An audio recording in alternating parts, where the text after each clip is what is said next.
This LAPD motorcycle traffic cop is out and about today here in Fairfax area, La Brea. I saw him pull over at least two people. Just a wiggle of his finger, it looked like maybe a seatbelt. He's doing seatbelts, so those are cheap shots, low blow cheap shots.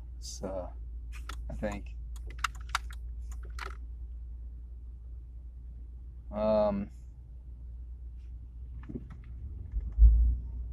I've gotten a few of those way back when, haven't gotten one lately, but basically I think those are just revenue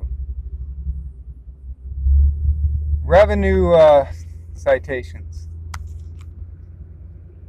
And I have to say shame on you for that. Revenue citations.